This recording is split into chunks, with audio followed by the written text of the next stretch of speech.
I am gonna try again. Oh, that live stream earlier today just did not go well at all. And maybe it's my fault for getting my expectations up too much, because I had such a good time at the last live stream, because, so many people showed up and we had such a good conversation. And then this past one, I ended up deleting it, so you won't be able to have a record of people just not feeling like showing up and talking much. So hopefully today, or now, because this is the second live stream I've done today, things will be a little bit different. Um, I will tell you some crazy news. The only thing that came in the mail today was a game called Path of Mystery: A Brush with Death. Now, I'm normally a big fan of detective games. I love Ghost Trick, Phantom Detective, Master Detective Archives, Rain Code, every Ace Attorney game except Apollo Justice. Just basically anything that has detective in it, I'm loving it. Even Detective Pikachu Returns was surprisingly good. But this game was so boring and it didn't have an English dub, and like when you were doing the investigation, it was deliberately pixelized.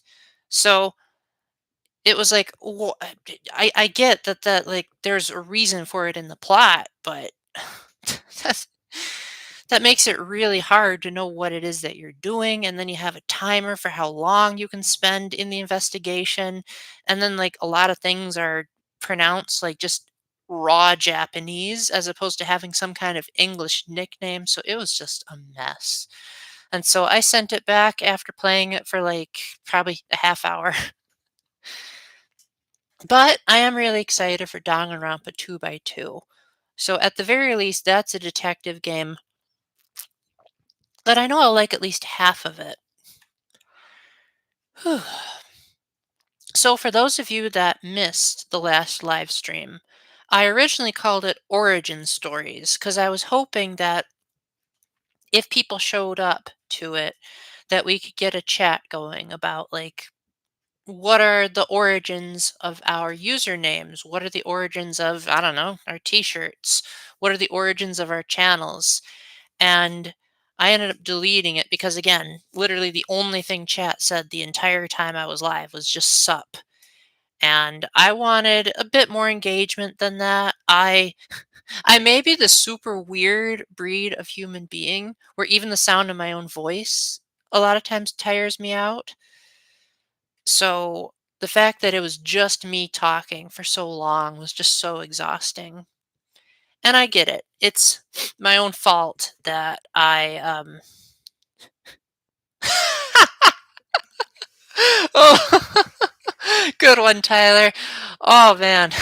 Welcome in. Glad you could make it. Definitely was not expecting you here today. How's it going? Oh, and I saw your video. Absolutely loved it. Um Besides the failure of the live stream earlier and the fact that the game I got in the mail was very disappointing, I'm actually doing very, very well. Actually, as soon as I finished watching your video, I went straight to the eShop and I looked for the game, and it turns out the prequel is on the Switch, but the sequel is coming out sometime this year, and the physical version, assuming that it gets on GameFly, is coming with both games. But I plan on possibly even flat out buying it just because it looks like it's like a Tory Saturn, Sonic Generations, Bowser's Fury type of combo, and I like all those games. How about yourself? How are you doing? By the way, Tyler, since you missed the last live stream, I thought you'd be happy to hear I spent not the one that I deleted, but the one before that. I spent the entire thing wearing that t-shirt that you gave me, and I was just going on and on about how much I loved your channel. So, a live stream that I was doing where I was promoting someone else's channel. How many people have that kind of luxury? But yeah, no, apart from that, I'm doing great. I've been Oh, my pleasure, Tyler. I'm I'm the type of person that always hated advertising when I grew up because it felt so impersonal. So I told myself that I would never be an advertiser. I'd never be a salesman, and I'd never be the type of person that tries to promote something. But then I figured, you know what? I want to give credit where credit is due. If someone makes something really, really good, I want to feel like it's coming straight from me. It's not coming from a place of, oh, I'll make money off of this. Oh, it'll make me popular. The live stream did do really well, but probably not by YouTube standards. You went to college for yes, I do remember you telling me that. Yeah, that that's kind of hilarious. Um, yeah, I would probably epically flunk that. Because the thing about me, I'm just too honest. I'm the type of person that says it like it is, and I feel like that gets me in trouble because, like, when I was playing Switch 2 Welcome Tour, I know that we have very different opinions on that game. But I noticed that Nintendo didn't say a single thing bad about the Switch 2 in their trivia quizzes. And I kept thinking to myself, man, if I was the one in charge of writing this, I would have definitely pointed out that there was no guarantee that the control sticks wouldn't drift. They didn't even mention the inner workings of the control. Well, they mentioned that like pressing down on it would form a circuit, but they didn't mention what it was made out of.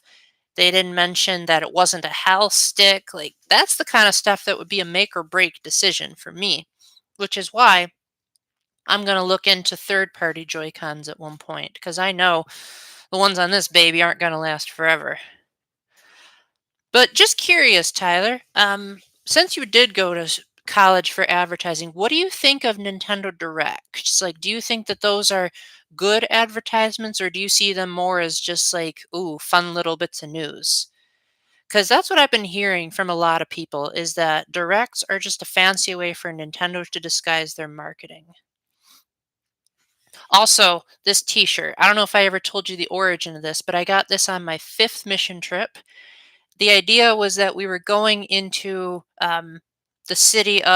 we were in Oil City, Pennsylvania that year, and we were painting, so hence why there's a paintbrush, and we were helping to make the community better by literally making a mess with the paint and making a mess as in making a difference in people's lives.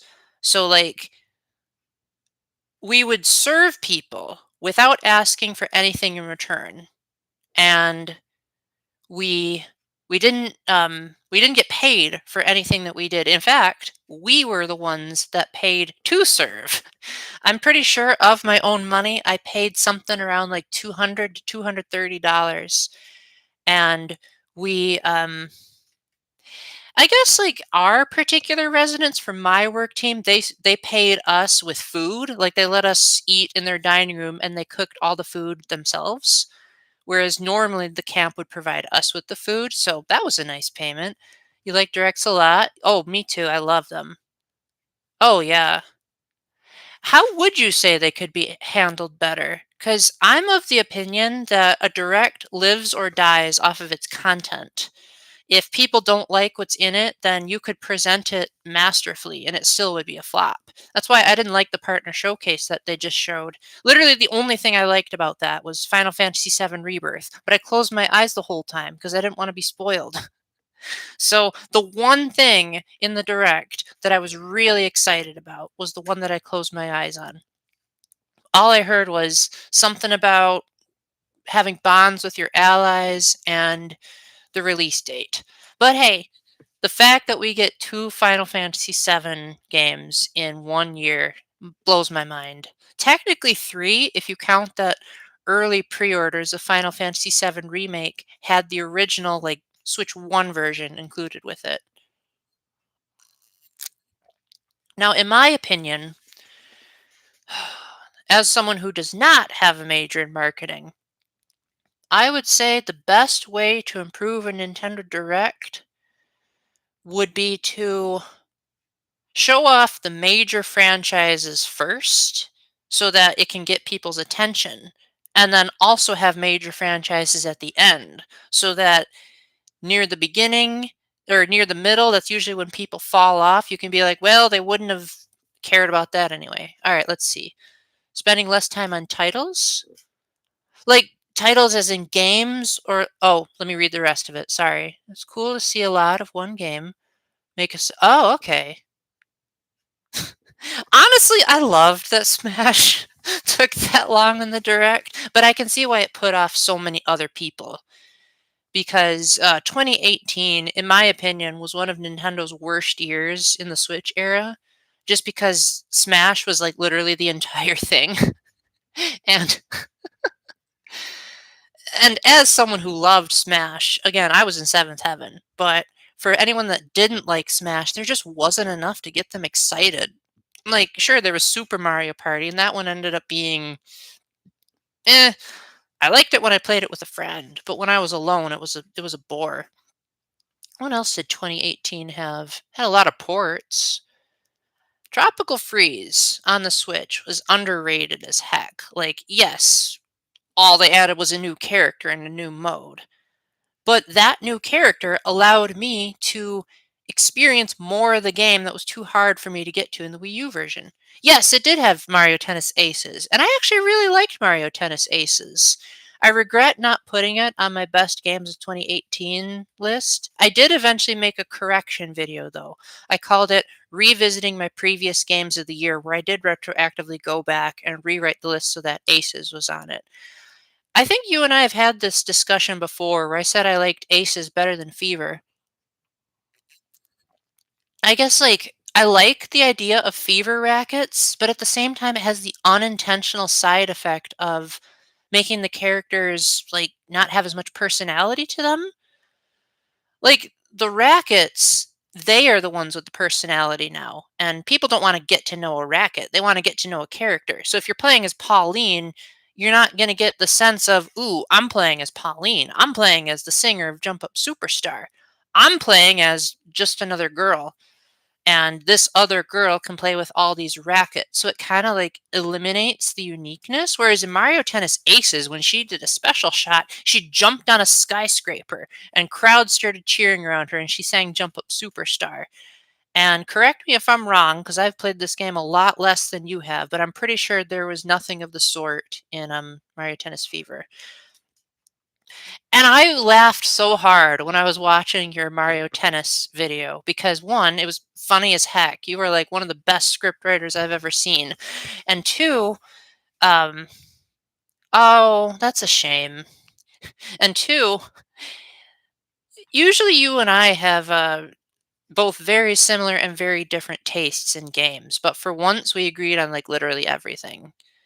In my opinion, Mario Tennis Fever had about 3 days worth of fun, and then once it was time for me to send it back in, I had no regrets. Just curious, Tyler, what games are you looking forward to this year that have already been announced? Because I don't remember if we talked about that already, and if we have, I apologize.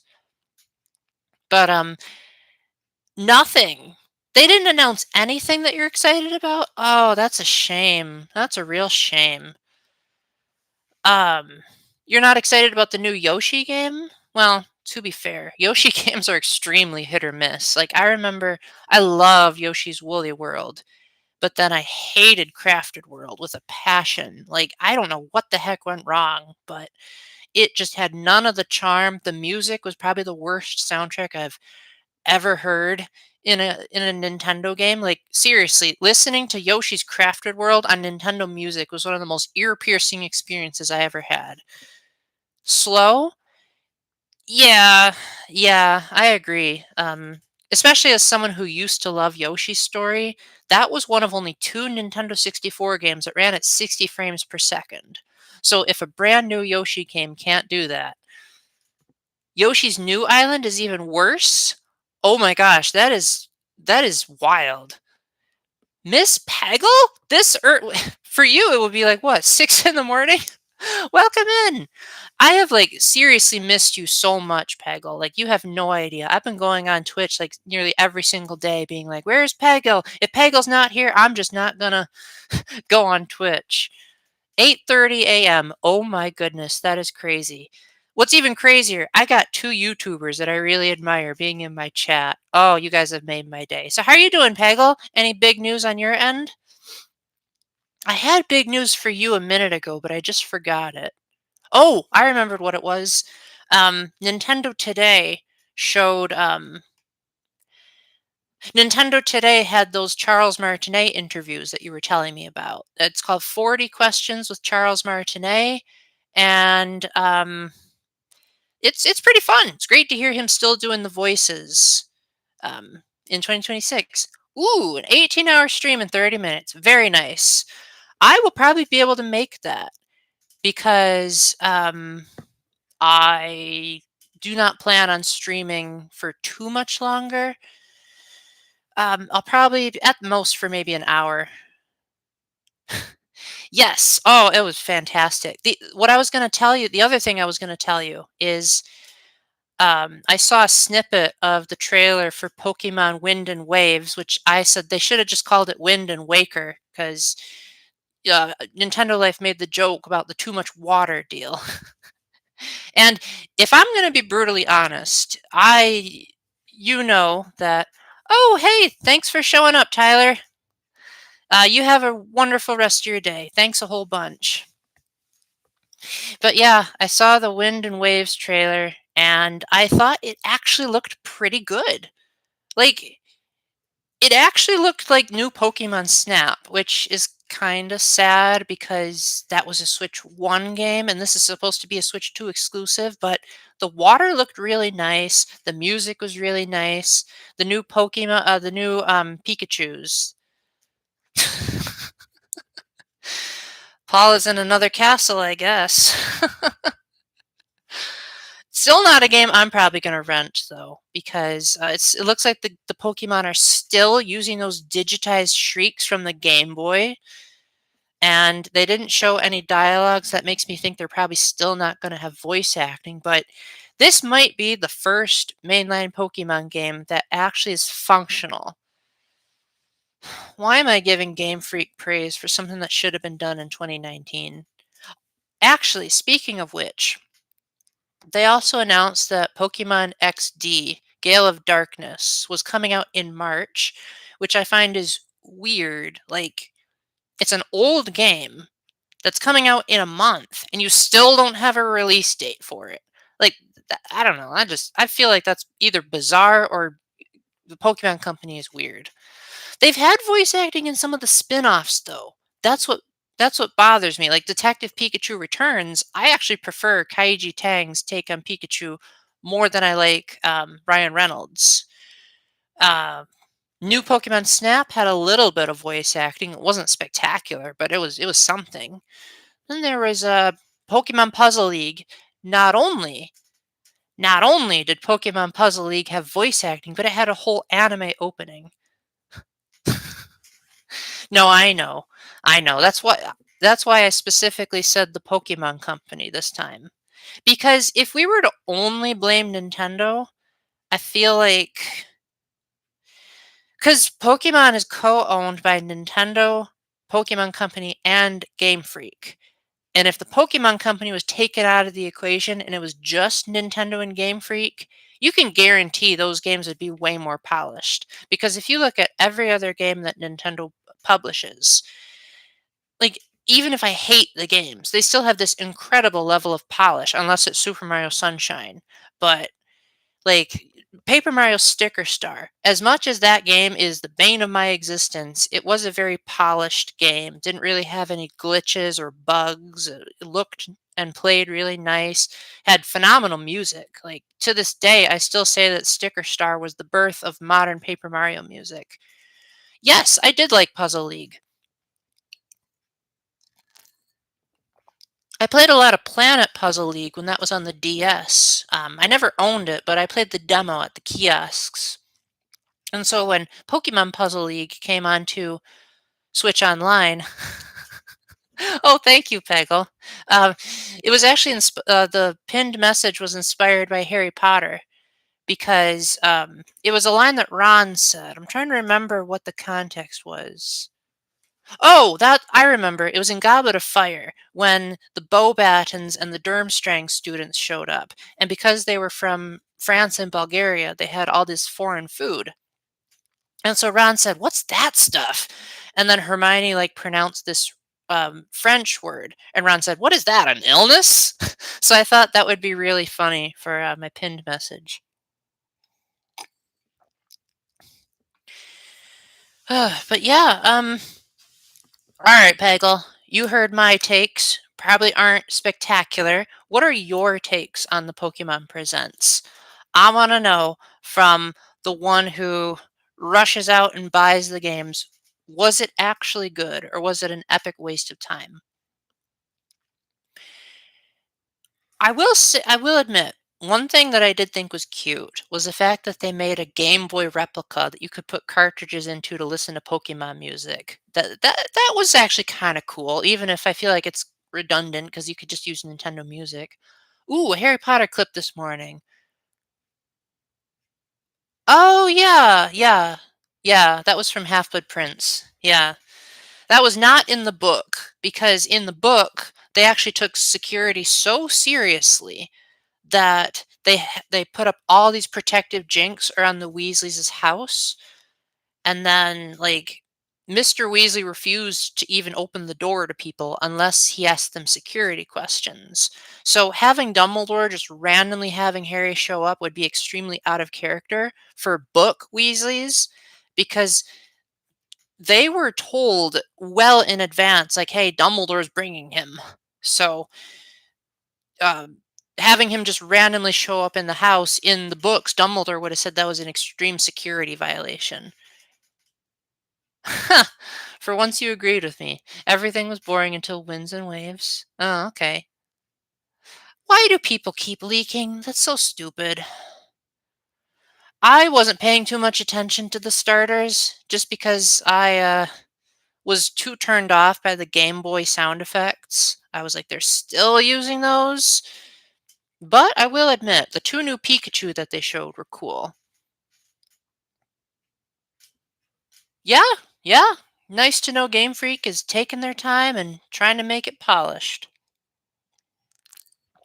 And I like how they added in there that they said game under development. So who knows? Maybe it'll be even more polished. Because I was looking at the grass textures and I was like, okay, I can see more blades of grass, but there's still a couple of flat green textures here and there. So maybe they'll get it so that the whole thing is full of grass instead of just the blank green, which I've been dreaming of for like eons. Ever since I knew the GameCube was a thing, I just said, we need more grass in video games. In Ocarina of Time, I was so tired of just walking over Hyrule Field when there were these PNGs of grass bushes and then everything else was just flat. How we look? Oh, yeah, I wasn't paying too much attention to that either. I guess I was too busy thinking, oh, you're playing as a kid again?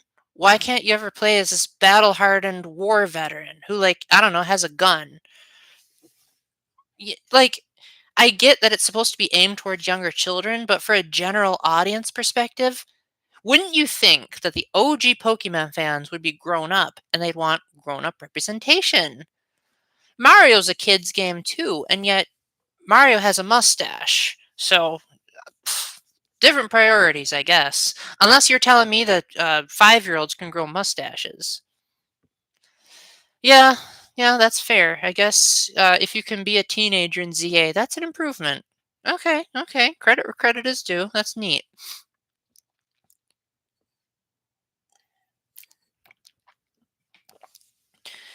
But another thing I wanted to ask you, Pagel, is that yesterday I played a game called Pools, and apparently it was like this really viral game on Steam where um, like everyone loved it because it was inspired by the Backrooms, which I didn't really know what the Backrooms was. I just thought, ooh, pools. I used to be afraid of the water, so let's see if this game's all that. You've never heard of something. What's this? Oh, I forgot. You're you. Okay. Okay, that makes more sense now. But I would have thought you'd at least know about this one. Basically, it's a walking simulator that like has these unsettling elements in it. Like you might um yeah, it definitely feels like a horror game, but it's like a different kind of horror game. Like straight up on the eShop page, it'll flat out say this game doesn't have jump scares. It's the atmosphere that's the scary part.